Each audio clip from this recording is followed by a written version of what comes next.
I'm Karen Manger. We live in Boovale and we've got a shop called St Kilda Retail. Been here for 21 years in the same shop. We have the shop in the house, but of course I work in the house, so otherwise I wouldn't get any work done in the shop. I've been making kilts since I was 15. My husband joined the business 21 years ago when we bought this shop and house. My son joined us when he finished school in grade 10. He does all the pipe band competitions, so he does all the travelling, and I just stay and make the kilts and look after the shop when the boys are out.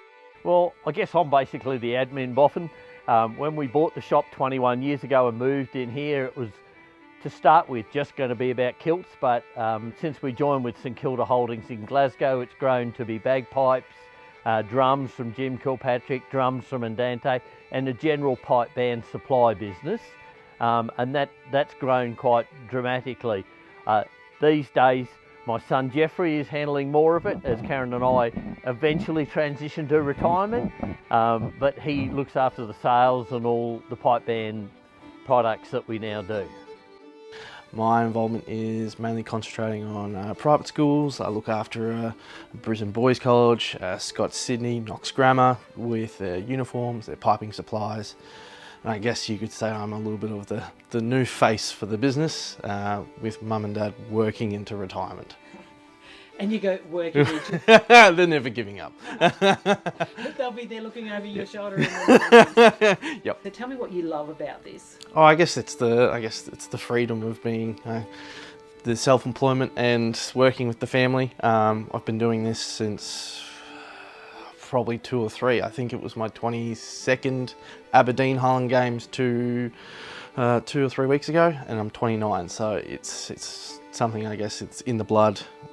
It's in the membranes. It's just something that's part of me now. Normally every year I go over to Scotland for 1 or 2 weeks.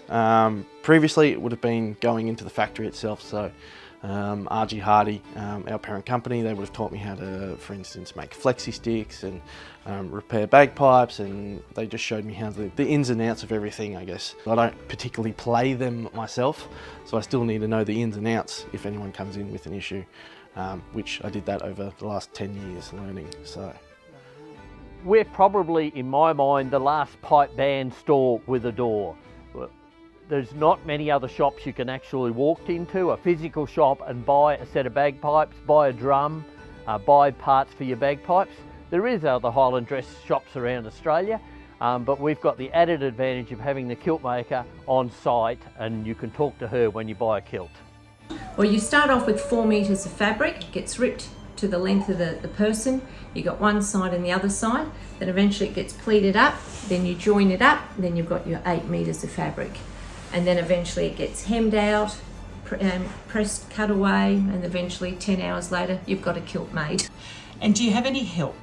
I have one person that's been helping me. Naomi's been with me since she was 19. We call her young Naomi. She's been with us for 21 years. The kilt I'm working on the moment is for a private order, but we also do pipe bands and we do schools. So I do over 150 schools and pipe bands in Australia and New Zealand.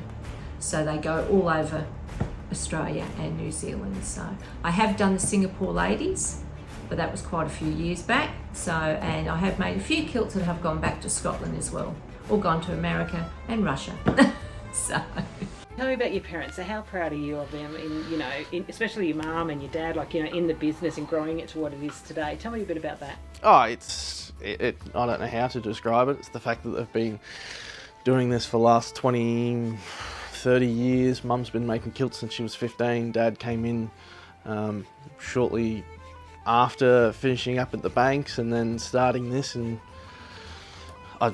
it's crazy to think that, and they've been together since they were 13, so I don't know how they run a business like that. So they run a business, live together, and do everything else together. So yeah, I've got no words to describe it. It's unreal. And you're a dad yourself? I am a dad, yes. I'm a dad. I've got a 4-year-old and a 2-year-old.